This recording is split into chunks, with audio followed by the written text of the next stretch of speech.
This podcast is part of the Democracy Group.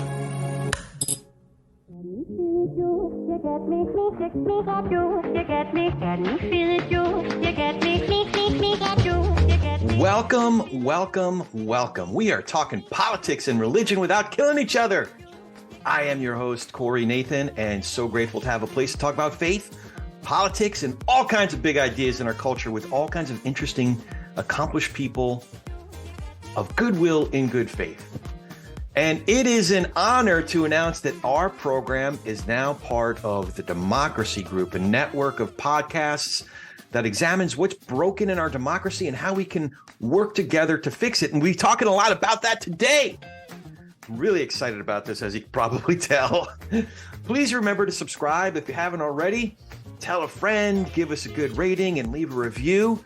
Easiest way to find us is our main site, which is www.politicsandreligion.us. The AND is spelled out, politicsandreligion.us.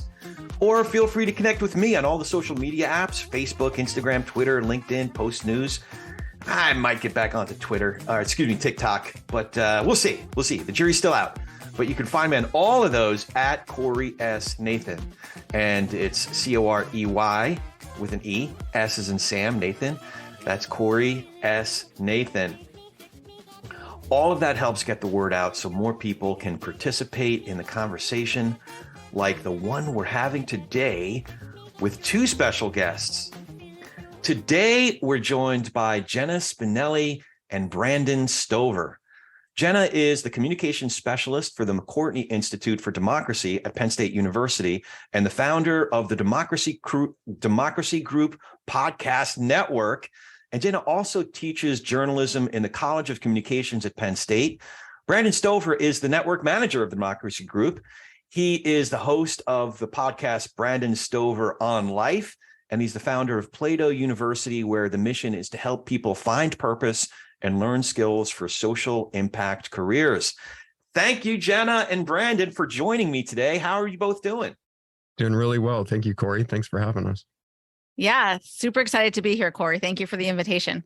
This is so cool. And I've been sharing with folks that it is such an honor to be the newest part of the Democracy Group. I really appreciate both of you giving me that opportunity and giving our show a little bit more of a platform. It reminds me of that Groucho Marx joke. Any club that would have me as a member, I'm very suspicious of. Anyway, it's something like that. So I wanted to start this way, learn a little bit more about both of you. So Jenna, I'm very dubious. Speaking of dubious, I'm very dubious. Did you know that your Twitter account is suspended? I did. Yeah, it was one of those things where, I, like a lot of people, got frustrated with Twitter. Like, I'm getting off Twitter, and so I didn't use it for a couple of years. I think it got hacked. But now, as is often the case with social media and Twitter in particular, I am back. So if you look for at Jenna Spinelle, you'll find me there. Awesome. We'll be sure to put that in the show notes. I just thought that you just got under Elon's skin or something like that. Not yet. Working on it. So I also noticed, so you went to Penn State. Did you grow up in Pennsylvania? I did. I grew up in eastern Pennsylvania, a town called Pottsville, which is where they brew Yuengling beer, if that's familiar to any of your listeners. You know what's funny is I spent a lot of time in my late teens and early 20s in Bucks County, and it was the first time I was introduced to Yuengling. There was this total hole in the wall in it's called Devil's Half Acre, and it's right on the river there, going up the river road from New Hope, and man. I can still taste it. I don't know. Is that a good thing or a bad thing? Memories. It's just memories. It all adds to the flavor of it all. So you studied journalism and now you teach journalism. Did you know that writing was your thing pretty early on? I did. Yeah. I joined the high school newspaper, was editor of the high school paper. I knew probably even earlier than high school that, math and science really weren't my thing. And I've always liked talking to people. I'm in in most of my life, I am pretty introverted, but journalism is a good opportunity to be a little bit more extroverted and get out of my shell a little bit. I think a lot of people find their way into journalism that way. And so the writing just sort of came or, followed from that. And now I know this even more now teaching journalism. In some ways, it can be a very formulaic writing style. So it's not like you're writing the next great American novel or something, but I'm actually teaching podcasting now and really appreciating the creativity I'm able to bring into the classroom. I tell my students that there's so much you could do with sound design and with, narrative formats and all these different things that are kind of outside the very small box of a, traditional 800-word news story. So I've really liked podcasting in that respect. That's interesting. So writing and podcasting as a craft, if you will, but it also seems that you're drawn to certain subjects. How did you start to zero in on what it was when you're creating content, what you wanted to focus on? Well, a lot of it came by virtue of taking the position with the McCourtney Institute for Democracy. I mean, I've always freelanced ever since I graduated college, but prior to that, I worked in college admissions. I did things that were not at all related to politics or democracy, but it's always been something that I'm interested in. And the McCourtney Institute and being able to start the democracy group has really allowed me to turn the things that I'm interested in and curious about into my profession. So I feel very, very lucky in that regard. That's awesome. Now, another couple questions, and I want to learn a little bit more about Brandon and your background. Something interesting that caught my eye is that you also think like a marketer. So I was curious how your work as a journalist intertwines with your marketing-oriented roles. Yeah, I mean, so for being, a journalist is all about building relationships with sources, right? Seeking out like who you need to get information from, building trust with those people so that they actually give you that information, whether you're working on a written piece or a podcast episode or a video. And I think marketing has grown to become much the same. It's conversations that Brandon and I have certainly had about building trust with your audience and building brand loyalty. I think it's much the same as you're asking someone to trust you with their time and their attention, just like a journalist is asking a source to trust them with their time and attention. And so I just see lots of overlap. I also find myself a lot in terms of marketing, going out and trying to become part of communities that are also interested in the same thing. Like for my show, When the People Decide, I spent a lot of time in, political reform communities because that's the subject of that show. And so that is just like if I was going to write an article about political reform in America, I would go out and spend lots of time in political reform communities. So the kind of the action of it or the process of it is very similar as well. You've already begun to answer this, and we'll get into it a little bit more later. But I was curious what ways you've utilized both sets of skills as a journalist as well as a marketer in terms of helping to launch and grow the Democracy Group. So, part of it was when we came up with the idea was putting some structure and some process around a lot of one-off collaborations that I had done for our show Democracy Works, and, leveraging those relationships that I had built and having a sense of who the audience was. So it was about, thinking about what this network was going to be, where it fit in the market, who the audience was, just like I would think about who my audience was if I was writing a story. Journalism also requires you to be very focused and organized and detail oriented in terms of keeping track of your deadlines and who you're talking to and, what sources you still need to contact. So all of those skills were definitely very beneficial, getting everything up and running and, keeping track of shows. And I'm so fortunate now to have Brandon on the team who, in addition to being very creative and a great marketer and someone who's passionate about education, is also extremely organized and helps keep the network running and on track in a way that I'm not even sure I could. Interesting. You just reminded me. The very first podcast I produced was about the entertainment advertising industry. It's called Trailer Geeks and Teaser Gods, and I had the opportunity in my career and then doing the podcast, interacting with some of the most successful marketers in the world. One of whom, by the way, shout out to Penn State, is the CEO of one of the most successful creative agencies in the entertainment industry, a guy named Michael McIntyre. He sometimes listens to my politics show here, but he's a Penn State grad. So shout out to Penn State for that.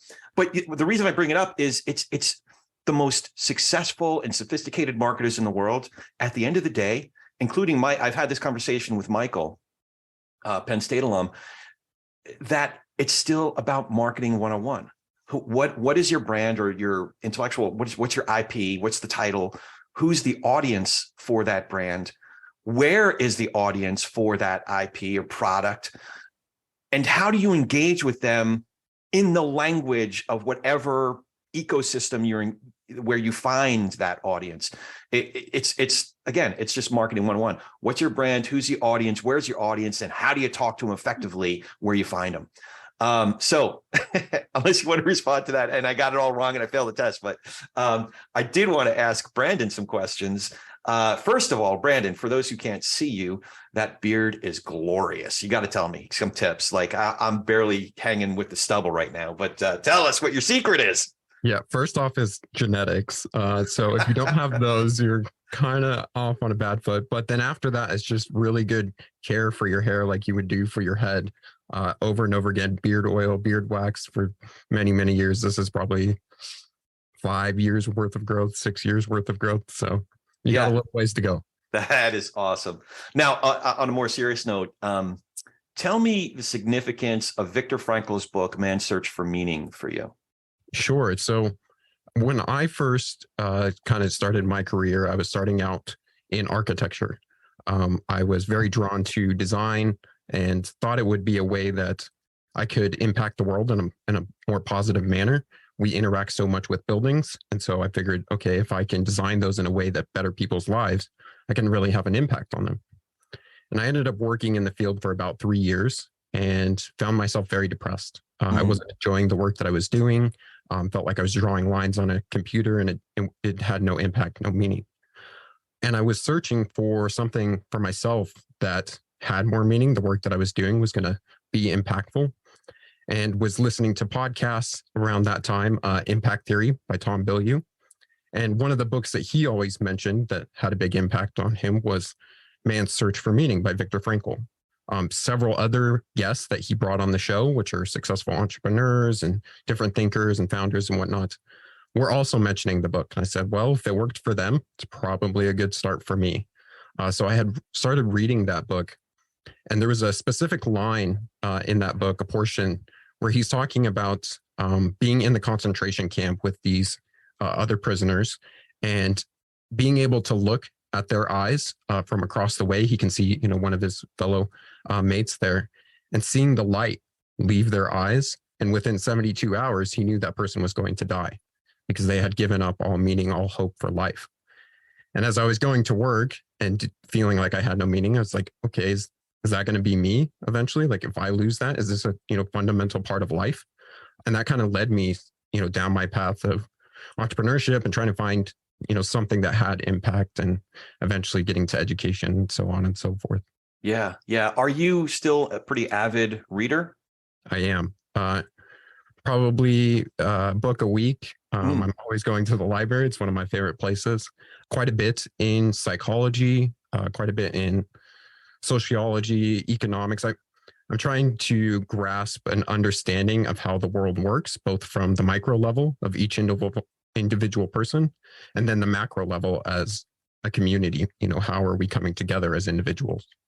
Yeah. You reminded me, Man's Search for Meaning always reminds me of a book. I'm trying to find it right now, that Solzhenitsyn wrote. The Gulag Archipelago? That might be it. But I think there was one, it might have just been a treatise that was a nonfiction piece that he wrote, but it's along those same lines. And then obviously the other thing that came to mind is and you refer to this in some of your other, when I've heard you in other interviews and some of your writing. What was it was a great thinker who talked about mythology. Oh gosh, I can't believe I'm totally blanking. I didn't Joseph Campbell. Joseph Campbell. Thank you. Yeah. So there are a couple of, and before we hit record, I was sharing with you a recent book by David Brooks called The Second Mountain. And that all helps us. It gives us vocabulary to grapple with these big questions, with these existential questions. So it's neat, but that you're a relatively young guy. That often happens at a later point for a lot of folks, well into their 30s, 40s, and 50s. So I give you a lot of credit.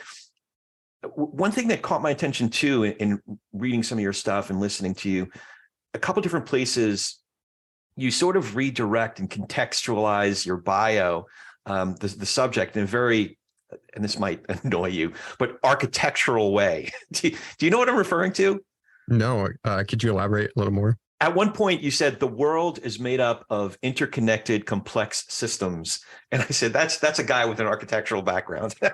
Sure. Yeah. Well, specifically, I mean, that part, if you think about, because I was trying to figure out, okay, if there's these major problems going on in the world, we have things like poverty or education or healthcare that could all use some eyeballs and some brains and people thinking and working on this. I would love to try and go solve all of them myself, but I'm only one person. And so I'm like, how can I impact these complex systems going on in the world when I'm just one person?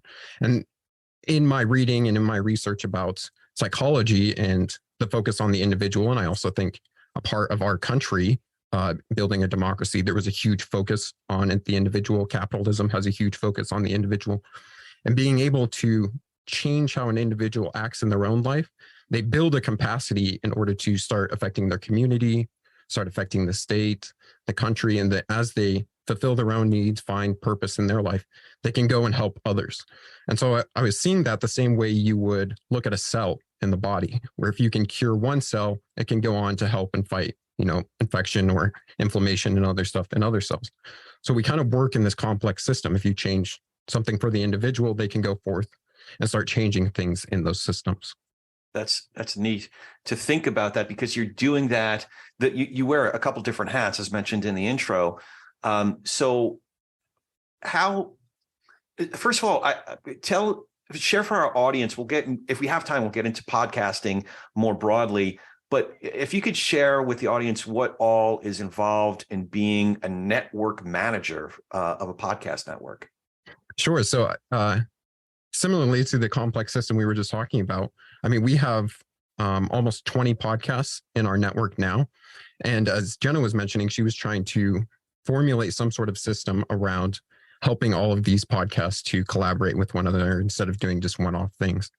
And so part of my job is helping everyone in the network to be able to smoothly do those collaborations, and for all of us to come together to push forward one idea, one brand. So the democracy group. And we're specifically looking at how are things broken right now in our democracy, and what are people actually doing to fix it? Boots on the streets, strategies that people are implementing, and hoping to educate the public and show them those sorts of things. So I'm helping facilitate projects that we're doing as a totality, as one brand. And then also our external partners. So we work with a ton of different people that are in the bridge building space and in the democracy space in order to find new audience members and people to talk to, but then also do some sort of collaborative projects that help push our mission forward and theirs forward. Rising tides lifts all boats. Yeah. It's funny because I'm going to create a bit.ly for my democracy group, the page that was designed for TPNR, because it's so beautiful. It's so beautifully designed. And checking out the newsletter, it's packed with great content, but it's also easy to navigate and beautifully designed. So I give you guys a lot of credit, and it's an inspiration for me, as well as kick me in the butt to do a little bit better with our own website and all of our the other presence that we have. Now, last question, and I want to talk a lot more about the democracy group. Brandon, tell me about Plato University. Sure. So this was my baby that I'm founding, and this was at the end of that journey of figuring out what I wanted to do in life, the problem I wanted to tackle. And I was going back to asking the question of myself, okay, why was I not really prepared for life after university, either personally or professionally? What kind of problems were happening there? And I started diving into the education system for a couple of years, seeing just the holes that were happening alongside this research that I was doing of meaning and purpose. And I thought about it and was saying, well, if we have these major problems going on in the world and we have these people with a lack of purpose, the thing that's like missing between those is the actual skills to put your purpose into practice and be able to actually create some sort of change in the world. So Plato University is an online university that's helping to match those passions that students have with global challenges, climate change, poverty, healthcare, and helping them to learn the skills to solve those problems. A big difference that we're trying to do is instead of you come to a university and you say, I want to get an accounting degree, and you do 4 years, rather you come here and you say, I want to help solve poverty. Here's the skills that I have.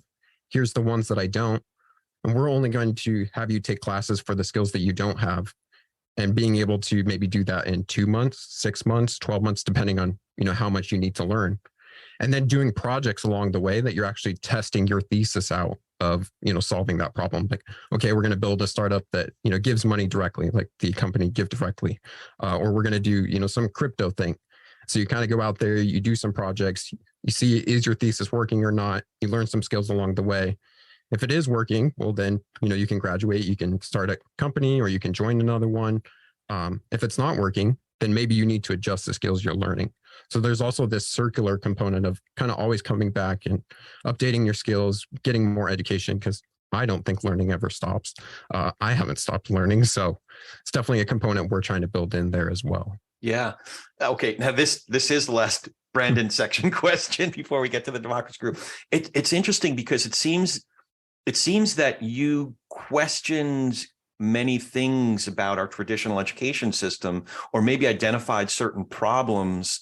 Off the top of my head, I'm thinking of my kids are 22 or about to be 22, 19 and 18. And the way that I grew up going to school, my parents grew up going to school, for certainly 2 out of 3 of my kids just didn't really work for them. That was very apparent. Not only that, they rejected by the time they got into the second half of their teen years, they rejected sort of especially the more indoctrination style of education.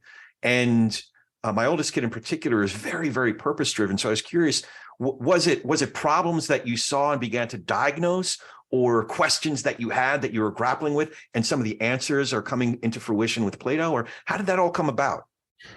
A little of both, I think. There was problems that were near and dear to me. So like education is one that's near and dear to me. Mental health is one that's near and dear to me. Healthcare, one again. And so I was kind of already in those realms and had questions, seeing some of the problems. Other of them, like right now, I'm in the middle of creating a course for climate change. That was me, had a little bit of knowledge about it, but I have to dive in further to figure out, what are the problems? What are the different solutions that are out there? I think with other people, it's when they start first with the things that are near and dear to them, because what we're trying to do is give them that internal motivation to fuel their learning, that they're going to want to go learn those skills. A major problem with traditional education is to say, okay, you have to learn all of these things, and you're not necessarily motivated to learn those. Doesn't mean you shouldn't learn them, but if we can get into that internal motivation that you have of, here's a problem in my life and I want to solve it, and then tie in economics, psychology, all of it together within that framework, you're going to have a better time at learning those things. And more often than not, drive yourself to go find resources or whatnot, because you identified a problem in your life first that you wanted to solve. Okay. Great segue to my next question, which is identifying problems. So Jenna, was it a problem that when you were founding the democracy group, was it a problem that you identified that you wanted to solve, an opportunity that you saw in the marketplace, or some combination thereof? What was the inspiration for the democracy group?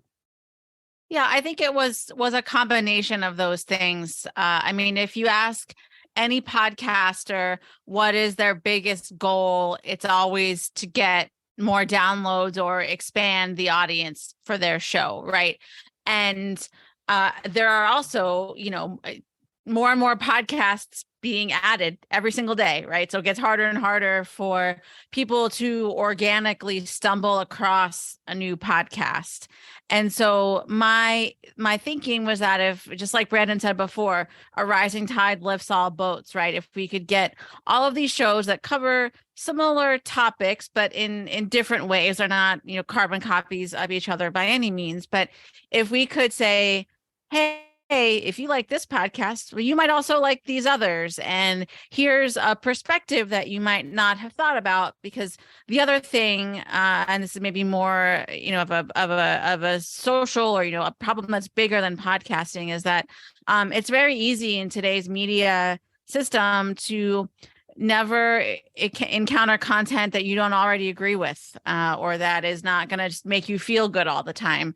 And so I'm hoping that through the network, our audience is able to maybe hear a perspective that they might not seek out on their own. We have shows that are kind of across the political spectrum, and our hosts bring their different ideas to the table, and I'll have on a variety of guests who have different perspectives to share. So I guess it's kind of twofold. On the internal side, helping podcasters find new audience and bringing new listeners into podcasting, and then on a more social political level, helping to broaden the voices and perspectives that any one listener might hear.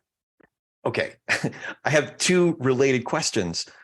How do you go about deciding what kinds of podcasts to have in the democracy group?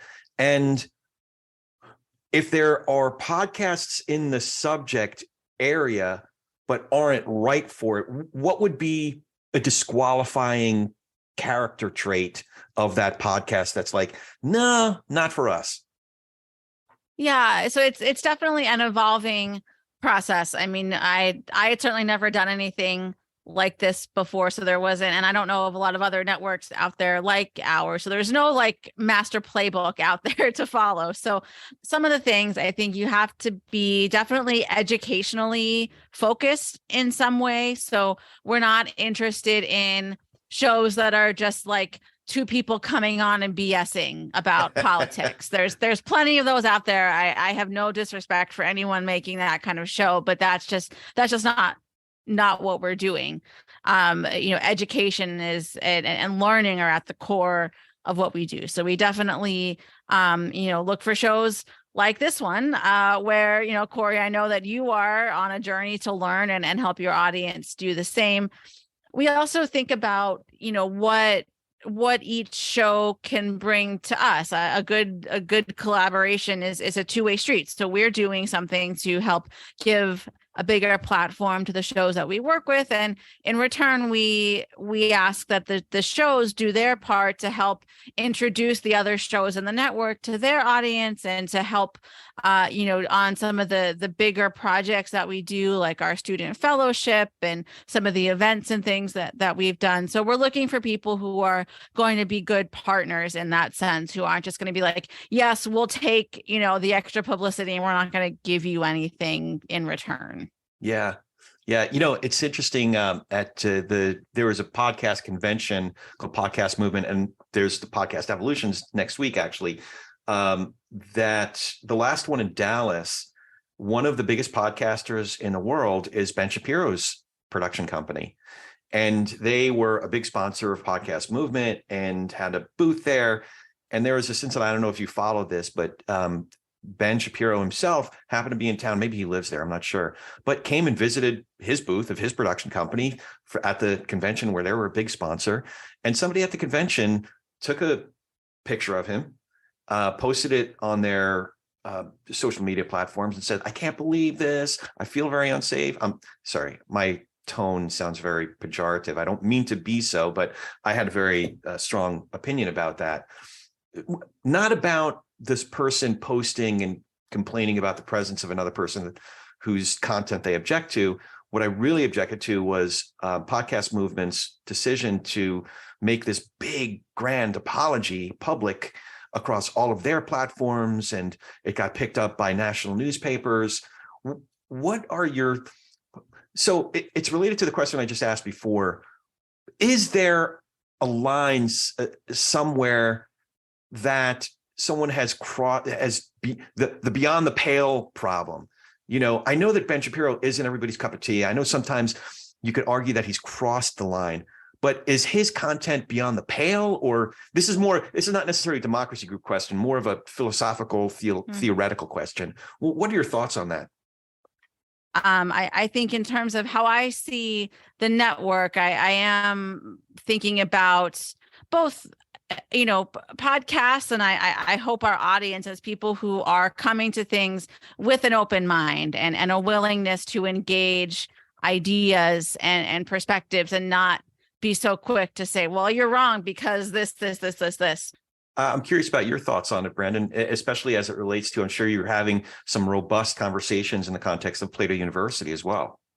Yeah, so I think in one respect, it's the responsibility of the listener to widen the scope of what they listen to get varying opinions, to be open-minded, as Jenna said, especially when you're a content creator or you're a founder or a leader. Oftentimes when you speak, you have to speak with clarity and conviction, and that doesn't always allow for the muddiness of getting deep down into what does this actually mean?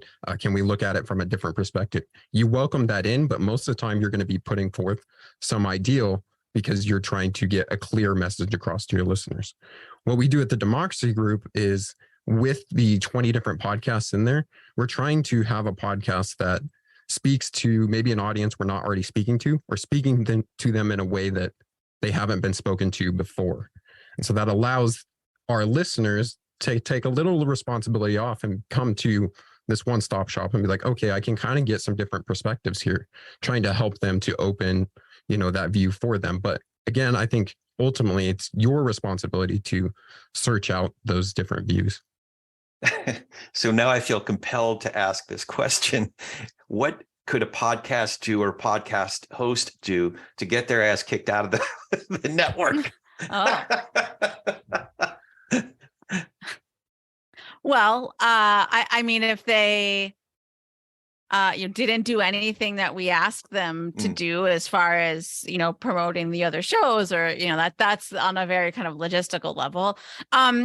If somebody woke up tomorrow and decided they were going to make a show that was pro-authoritarianism and anti-democracy or something along those lines, I guess it kind of goes without saying that a commitment to democracy and specifically kind of Western liberal democracy is I think a requirement for being part of the network. I mean, we do cover the gamut of perspectives in terms of politics, but I think that everyone shares a commitment to the basic tenets of democracy, rule of law, a free press, other freedoms in the First Amendment, separation of powers, all checks and balances, all those kinds of things.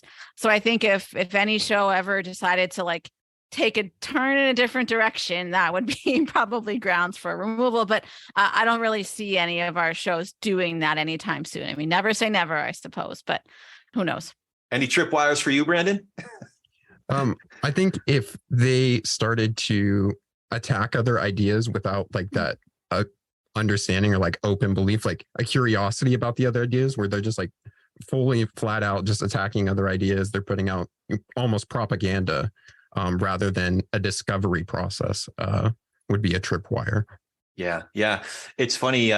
Monica Guzman, who's appeared on at least one of your shows on Village Square, and then actually now two, because she appeared on our show as well, has been very, it's given me a framework to have these conversations, radical curiosity, intuit moments, INTO, I never thought of it that way moments, has been really formative over these last several months since I read her book.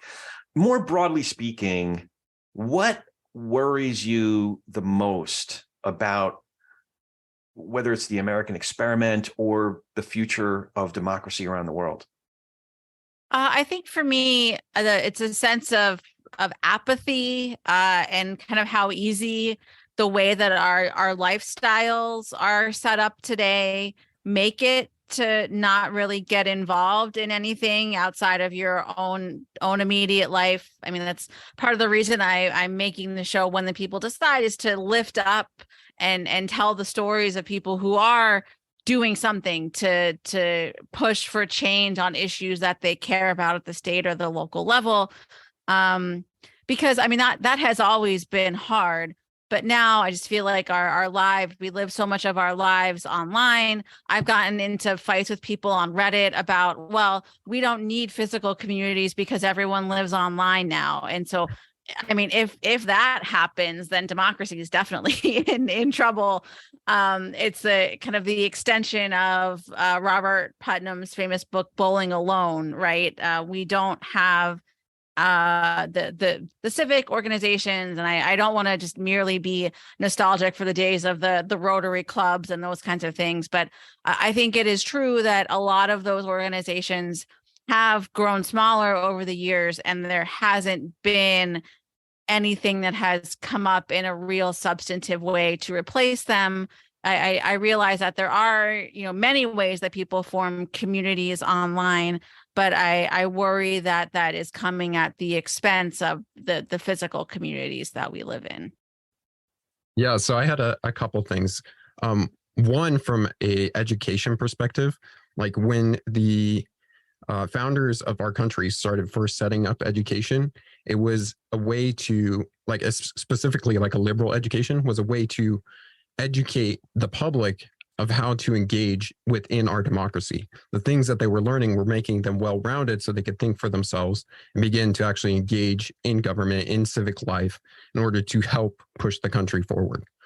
I don't think we have that much anymore. And as Jenna was saying, like, our lives are pretty easy. We don't understand the actual responsibility we have as, an individual citizen to actually take forth, do action, even if small, whatever your capacity is, to actually help move the country forward. The second thing I would mention is this curiosity and openness to ideas. I think that our American experiment has only been going so long, and we want to say that this is the best version of democracy or the best version of a government that we can set up. I'm not 100%, on boat with that. There may be other versions. I think this hasn't run long enough to actually say this is the best way to do it. And instead, let's be a little open to how other countries are running. What are ways that, they're functioning? And can we bring those over here, start using some of their ideas, try and make our country better in some way?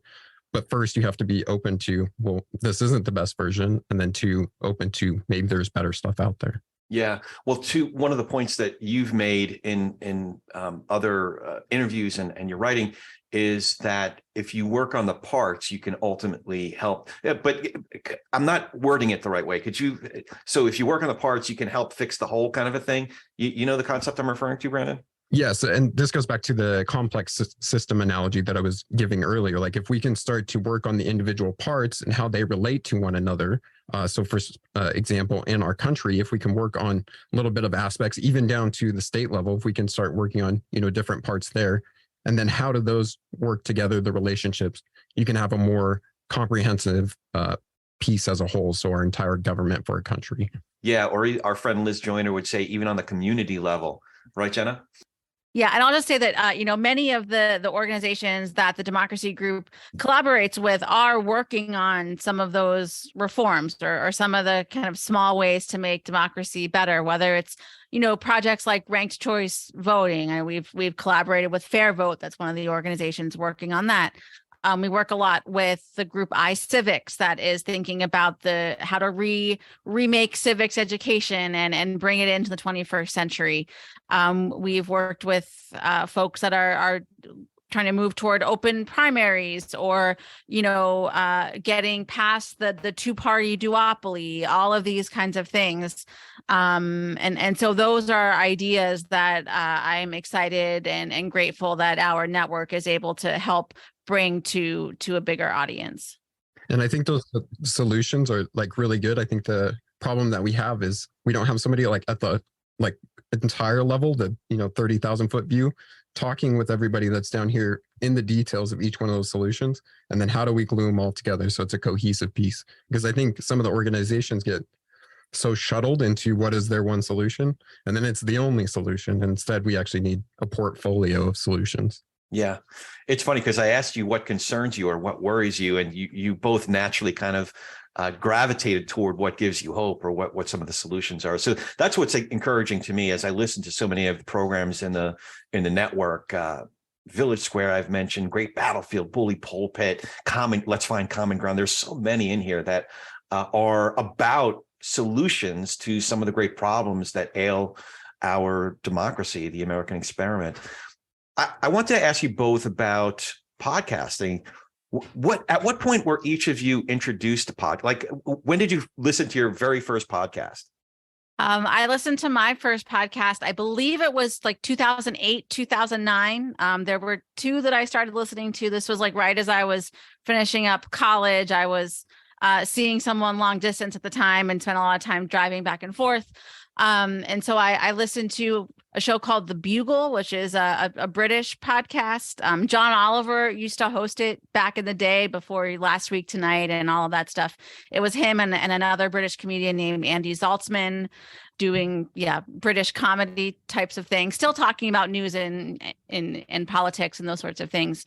The other one was Kevin Pollak's chat show. So Kevin Pollak, the actor, had maybe like the OG celebrity interview podcast. It's not on anymore, but like before Mark Maron, before every other celebrity that has a podcast now, he just had all his actor, writer, producer friends on, and they did the show. It had a very like public access television feel to it. Like he had other people who were also like part of the cast. And it just felt like they were making it up as they went. It was before the like slick nature of podcasting today.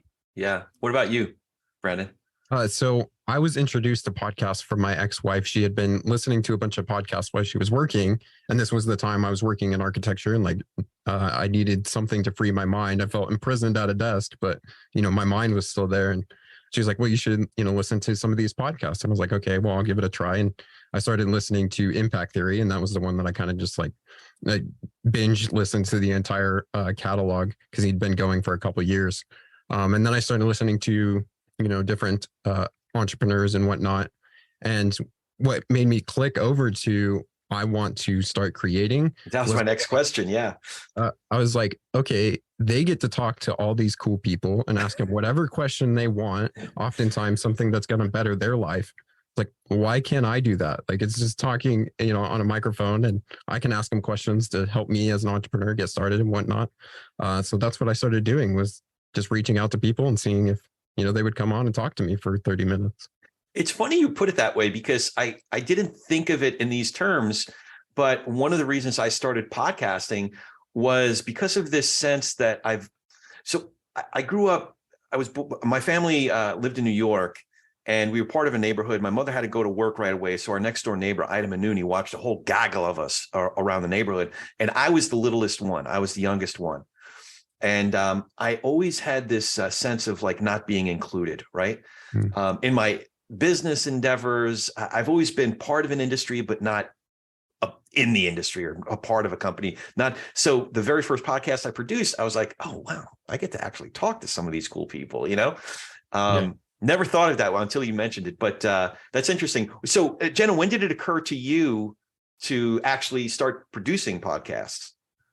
Yeah, so it was when I started at the McCourtney Institute. My bosses, who are also my co-hosts on Democracy Works, wanted to do one. They'd been experimenting with various media ideas, but hadn't really found one that sticked. And so we decided we would give it a try. I had no idea how to make the podcast. I'd never done. I don't come from like a radio background or anything like that. But I partnered with our NPR station here in Central Pennsylvania, and they helped us get the show off the ground, and are still great partners today. But I also, kind of resonate with what the two of you were saying about how, I had aspirations at one point to go, work, be a big time Washington journalist or, what have you. And I didn't do that for a variety of reasons, but I've talked to a lot of the people who were, my kind of on my bucket list, or who would have been on my bucket list to talk to as a high powered journalist. So, I definitely resonate with that. Like, being kind of on the fringes and the podcast being, you know, a great calling card in that way to have conversations with people that you might not ever think that you should have, you know, it be any of your business to talk to. So speaking of which, I have to talk to you guys about figuring out how to get Wynton Marsalis on my podcast. That was, anytime somebody asks you, who do you want to have on your podcast that hasn't been on there yet? And Wynton Marsalis is at the very top of the list. Oh. His work last year, that whole, you know, that whole volume that he published on democracy. Oh, it just, plus his contributions to our culture as a whole is just unmatchable. But the biggest surprise for me, pleasant surprise in doing podcasting, is just exactly what you say. Some folks I've been reading up on and following their work and have been inspirations and exemplary for. I've learned so much from Pete Wehner to John Roush to Dr. Russell Moore to Danny Pletka, all these wonderful, to Lisa Sharon Harper, like all these wonderful, wonderful people. I've been amazed hitting them up and saying, hey, I have this podcast, Talk Politics and Religion Without Killing Each Other. You know, would you come on the program? And they get back to me and say, yeah, that sounds like fun. You know, it's like I've described it before as the upside down, don't you know who the hell I am moment. It's like, wait, don't you know I'm a nobody? Like, you're saying yes to me. That's so cool.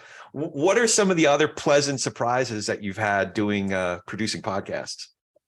Yeah, I mean, I would put Wynton in that pleasant surprise. I mean, I basically did what you just said, Corey. I saw putting out this project called the Democracy Suite, and I had heard some other comments he made about jazz and democracy. And I'm a musician. I play the saxophone. I've seen Wynton perform several times. A big fan of jazz music, and so I reached out, and he said, "Yeah, sure." And you know, we only had about 25 minutes or so, so I had to be kind of on it and try to get as much as I could, but. It was a great episode, by the way, because he came on and it sounded like he was already what my Jewish family would call mishpacha. Like you sounded so familiar with each other. It was really great. So you were able to groove right into it, if you will. Yeah, thank you. And yeah, there have certainly been others like that where I reach out. Although I will say on the music front, Henry Rollins is still on my bucket list. I'm hopeful that he'll come here to Penn State to do a spoken word show. He has some very interesting things to say about democracy and culture and what happens to democracy if you take culture out of a society. And so I would love to talk with him about that. So yeah, still trying for him. Any pleasant surprises for you, Brandon? I think it's been learning the skill set of podcasting and how I've been able to translate that into different areas. Specifically with Plato, all of our courses are put out as podcasts to get broader reach. And then a big element for me is putting out education for free, because I believe access to knowledge should be free. But allowing that to act as marketing to draw people into Plato University and the platform, get a broader reach that way. And then taking all of those skills, bringing it over into the democracy group, helping everybody in our network in order to get them a better reach. But then our fellows, I'm the one that leads our workshops and whatnot that we're doing for the fellowship. So it's been cool learning these things myself. When I first started, I didn't know how to do podcasting. I didn't come from radio. I came from architecture. So I, self-learned all this stuff, tested it out, and have just been doing the same thing over and over again, just refining my skills as I go. It's interesting. You bring it up as a pleasant surprise. I was thinking of it more as a challenge. There have been so many new things I've had to learn, or things I've known about, but never had to apply, had to do application. For example, editing. Like some of my best friends that I've been doing a lot of business with over the years are editors. I've never actually had to get on the board and do editorial myself. So it's been a huge challenge. Other things, like reaching out to people in a industry, journalism or politics that I have no background in, and just figuring out how to get over my fears and insecurities and just drop that note to an elected official, to one of my favorite governors from my home state. After we lived in New York, we moved to Jersey when I was a little boy, and Christine Todd Whitman, just getting over it and reaching out. What are some of the bigger challenges that you've experienced in podcasting? I think it's still a perpetual struggle to find and maintain an audience. And I guess I'll say maintain. because there are new podcasts coming online every day, more and more demands on people's time. I think that the pandemic really changed the way that people interact with podcasts. People are, maybe they would commute to the office 5 days a week, and now they're only commuting 2 or 3 days a week. And so people's listening habits have changed. And I think that the industry is still trying to get its head around that in some way. And I'm still plagued by the question of how to get people to willingly consume content that they don't agree with. I think about it all the time. I know I Brandon with it all the time. How do we push the Overton window to get the democracy group's content in front of people who are not already invested in democracy and the kind of civic engagement, political reform space in some way? I feel like we spend lots of time talking to each other, but haven't figured out how to crack through to the bigger public at large. I have thoughts about that, but I'm curious about what Brennan, you look like you have some thoughts on it as well. Yeah. So my biggest challenge, the thing that drives me up the wall with podcasting, is we don't have a direct connection with who is listening. I have no idea who has the earphones in, their ear at the moment. I don't know what their problems are. I don't know, how my content is affecting them. And so I'm always trying to figure out, how can I have a better connection with them? Is that building a community? Is it different platforms that allow me to speak to them? The best way for a founder to actually build something that's going to solve a problem is to figure out what their needs are. So I need to have a conversation with those people, but that's very hard to do in podcasting because of the medium. So like at the Democracy Group, we set up our Twitter community, and then we also have our newsletter. We've done user interviews with some of our listeners, just specifically asking them what things they care about and how they listen to our podcast. So anything that I can do to try and, who are you that's listening to this right now? Yeah, it's interesting because we are in the process of building a new site for the podcast. And one of the big misses that I have to confess to so far is that we haven't done any sort of email capture thing or newsletter. And that's just one more way to engage with our audience. So far, though, what I've found is that all of these different platforms, our different social media pages, when we get more into getting folks emails and sending out newsletters and stuff, in addition to the podcast, they're all different, interdependent, but still independent in their own way platforms.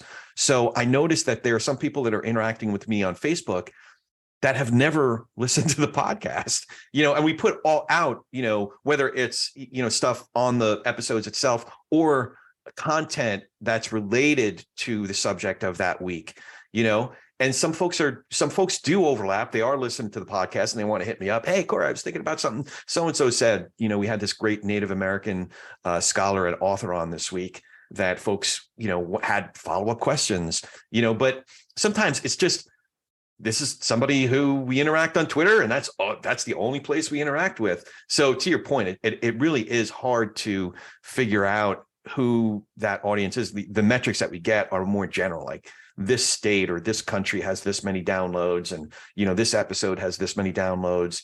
But I don't have a deeper dive in that. But it'd be really cool. But to your point, what I was thinking before, Jenna, is how do you move the Overton window? And I've explored that in doing Talk Politics and Religion in terms of persuasion, but I think it also applies to how to get people to eat their broccoli, how to move the needle so that folks are more willing to listen to other opinions. See, I don't think that it would be taking somebody who listens to Danielle and Wajahat Ali's podcast, Woke AF, and getting them to start listening to Ben Shapiro. I just don't think that's but if you move in degrees, that 5 degrees at a time, you bring somebody like Pete Wehner and Russell Moore know how to speak in spaces like the New York Times, right? Where a lot more folks who are left of center and far left even are reading the New York Times. So they know how to move in those spaces. David Brooks, now David French, writing for those platforms. So I think getting folks who know how to speak in that environment, but maybe can move the needle about 5 degrees to the right, that might be a better way incrementally. You know what I mean? As opposed to thinking in one conversation, we have to turn this person around 180 degrees. You know what I mean? Yeah, no, I agree with that. And yeah, I think that there's also social science research that shows that if you take someone who has an extreme opinion and expose them to the opposite opinion, it actually reinforces what they already believe. So their minds are not changed, it's just reinforced. But I was thinking of the Overton window more as people who maybe don't, or maybe who think that they're not interested in politics at all. What are the bridges to other areas of our life, whether it's business or arts or, I don't know, sports, even like the other content verticals, if you think about it in like marketing speak, like how can we make inroads there, rather than just talking to the political junkies all the time? Yeah. I've noticed, politics and religion are the two subjects you're not supposed to talk about, but then you're telling me we're not supposed to talk about how we live better together, as a religious community, as a spiritual community, as people who are asking big questions about God and the universe, or as, my neighbor and, the parks, our public parks, and our, all these political questions, our taxes and where our taxes are like. So we're not supposed to talk about any of that. Okay, I have another question. So what is unique about podcasting compared to other media platforms, whether it's social media or the more traditional mediums like TV and radio? I would say it still retains kind of an openness in a way that, so if you think about to write something, or there are fewer gatekeepers maybe than in radio and TV and in print media. Literally anybody can start a podcast and publish it on a platform just using their smartphone on a most basic level. And I guess you could argue you could do something similar on YouTube or, TikTok or Instagram, those kinds of things. But I think podcasting allows for a depth of content that maybe those other platforms don't allow for. And it's not entirely algorithm driven either in terms of who sees what information. And I also think that the podcasting community is just so open and welcoming. I mean, Corey, you've been to podcasting conferences, you know kind of what that ethos is, and I hope that it can remain. I mean, there's lots of money that has come into podcasting. Speaking of making money, Spotify and others have invested lots of money in the space in the past 4 or 5 years, and that has definitely changed its character. But from what I've seen, that kind of independent spirit is still there. I love it. Yeah, a couple things I'll add is one, the nature of the medium lends itself to more engagement in a long form. So like we can actually get into the details of the idea, because good and bad, podcasting doesn't have much of an algorithm that you're trying to feed. And so anything that you put out is going to be weighed equally as anything else, depending on, the platforms like Spotify. They're doing certain things to push things a little more than others, but really it's democratized, access for everyone. So it's funny you mentioned democratized, because it's come up a couple times in our conversation already. You said before, Jenna, that there are millions of podcasts. I want to push back on that a little bit, because I've actually read some of the research in the industry that a year or so ago, I think it was 2.9 million, or maybe it was north of 3 million. It's probably close to 4 million podcasts out there. So yes, that's the case. But once you start thinking about what's referred to as active podcasts, meaning podcasts that have put out an episode within a certain window of time. I forget what the measure is. I think it's 6 months, or it might be a year. Podcasts that have produced at least 5. Some of the studies I've seen 10 episodes. You really start to winnow down how many active podcasts there are, and then you start to get into the hundreds of thousands, 300,000 active podcasts in the world. That's still a lot, but then when you start to narrow it down a little bit more in terms of quality content, as opposed to, 2 schmucks in a garage talking crap, we got plenty of those. And that's me. I don't know. But no, I think folks who put time to curating the subjects and the content and preparing well for a good conversation. I do love this medium. I didn't answer this before, but the very first podcast I listened to, I think it was actually a Mark Maron interview, and it went on for an hour and a half, almost 2 hours, with a really interesting guest. I forgot who it was off the top of my head, but my producing hat kicked into gear. I have a little bit of background in producing theater and some independent film, and I just thought, man, this medium is awesome. You can have nuanced, in-depth conversations, two interesting people having an interesting conversation about an interesting subject, and really dive into it in such a way that it gives a sense of intimacy with the listeners, like the listeners sitting there around a coffee table with the folks on the podcast. That I just really it sparked my imagination for the possibilities for the medium. So just switching gears here back to the Democracy Group for a second, I'd be remiss if I didn't ask about a special fellowship program that's been underway with the Democracy Group. And it sounds like there's some interesting developments coming up here for that fellowship program. Can you tell us a little bit more about that? So right now, the Democracy Group is running a fellowship program in order to help Gen Z get their voice out in podcasting. And so we're helping currently 10 fellows to develop a podcast around certain subjects in democracy, civic engagement, civil discourse, helping them learn the nuts and bolts of podcasting, but then also develop their ideas and voice about these topics and ways that they can start having some of these nuanced conversations, start bridging divides, and being able to get that out in the space and, have this generation's voice heard about that. We are currently on week 8. So we've been doing this for a little bit, but been having live classes that we've been doing with them. And we've also had some content created by the hosts in our network, bringing their special expertise, some being, independent producers, some working with entire teams. So they kind of get a wide variety of what podcasting could be for them. And then the following 4 weeks that are coming up, they're going to be working with mentors, the different hosts and experts in our network, to develop their podcast, get a few episodes recorded, and start getting it published at the end of those 4 weeks, which will be helping them to promote across our network and then different media outlets, and hopefully get them with a big bang. Yeah, that's really encouraging. That's exciting to see that there is, that you're proactively helping a whole generation of content creators that are contributing in a significant way to important conversations. So I'm really excited about that. A couple more questions, and then we can land this plane. One is, do you have any questions for me?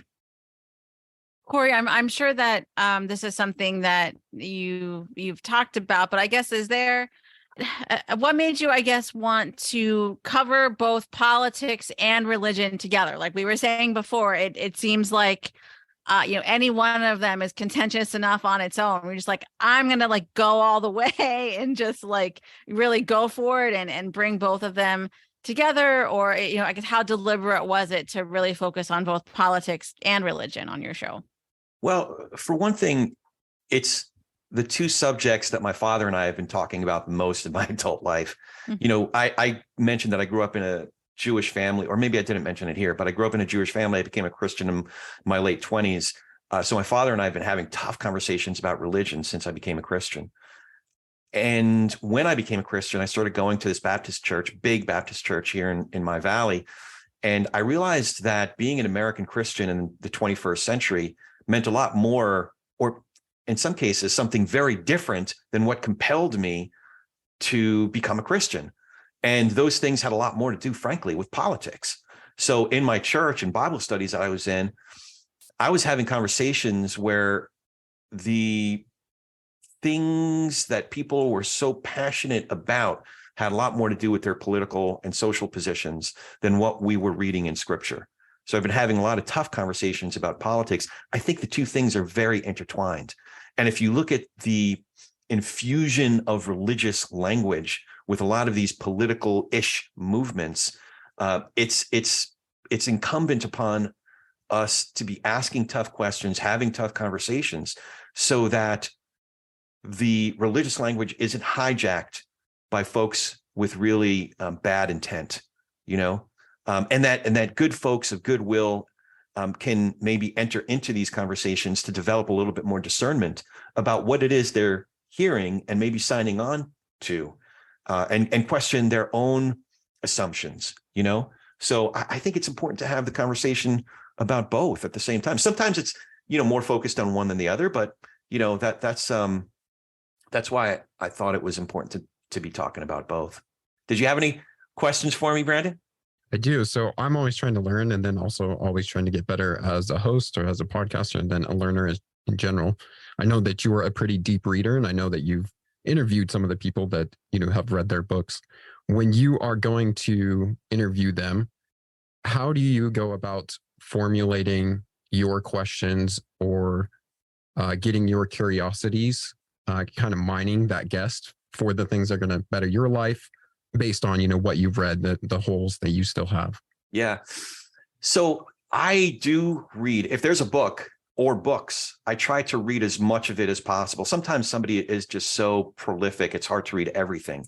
But at the very least, if there's a book that was released within the last year, I definitely try to read that. Or one that's coming out, I tried to get the copy and read it before. I also, if there's someone who's been on other interviews, other podcasts, or have media appearances, I try to listen to those. And in the process of reading, in the process of listening to other interviews, I have questions. So I try as much as possible to keep on my phone. I have this note thing that I try to just, as I'm hearing it or as I'm, reading it, I try to just keep those notes running. And then I work that into an outline. And Jenna, after we stop recording, I got to ask you, because you're a professor and, I got to ask you about this process, but I just keep sort of a rough list of questions as they arise over the course of the, however long it is that I'm doing a little bit of research. And then what I do is I have this loose outline.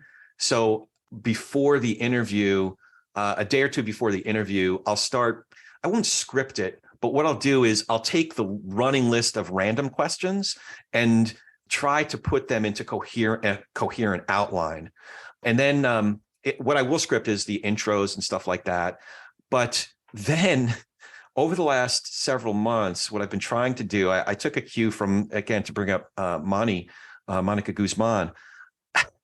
I basically take the script and throw it away. I don't throw it. I mean, it's still here. So I always have sort of a compass that I can go back to. But really, once you're engaged in a conversation with someone, I think it's more important to be radically curious about what they're saying and stay tuned in to them. So I don't know. It's not a scientific approach. It's more of a scientific approach that's very much in the beginning stages that I'm developing with the help of some wonderful journalists that have come on the program. So, yeah. Yeah. Thank you for sharing that. I definitely find that doing all the pre-research ahead of time and where you're kind of working through your thoughts like that, writing them down, you've looked at it so much and you've listened to so much of that person's content that when you actually get to the interview, yes, you can have the outline, but you kind of already have these things floating around. So it's a lot easier to, do those spontaneous questions. Yeah. Yeah. It's like doing the balloon and the paper mache and then taking the balloon out. The research is the balloon. It's like the substratum for the conversation. So yeah, if what has served me well and what I get really nervous about is what served me well is the research. And what I always get, and my wife can tell you, the day of every interview, I'm so nervous because I feel like I haven't done enough. Usually I end up with like pages and pages of notes that I didn't even get to in the conversation. So I do try to stay diligent about that. If nothing else, somebody who's blessing me with their time and coming on our program to have the conversation, I feel like I owe it to them to prepare properly for that.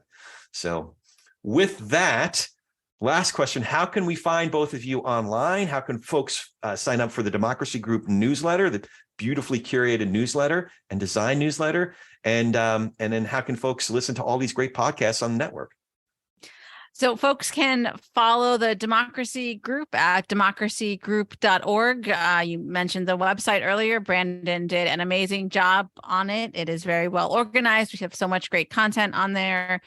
You can also visit democracygroup.org to sign up for our biweekly newsletter. We are on Twitter, Facebook, and Instagram. You can find all those links on our website as well.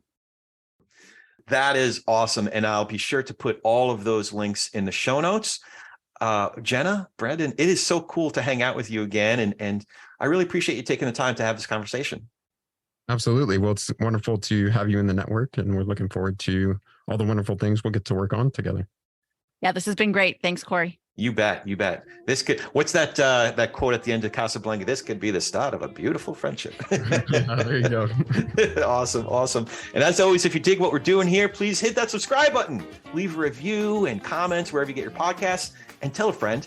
If you told a friend, tell another friend. If you told another friend, tell a family member about Talk Politics and Religion Without Killing Each Other, and about the Democracy Group Podcast Network. We are easier to recommend than ever. We are politicsandreligion.us. The Democracy Group is democracygroup.org. Did I get that right? Democracygroup.org. Cool. Or you can find me online at Corey S. Nathan. That's Corey with an E and S as in Sam, at Corey S. Nathan. Now, go talk some politics and religion with gentleness and respect, and have a great week.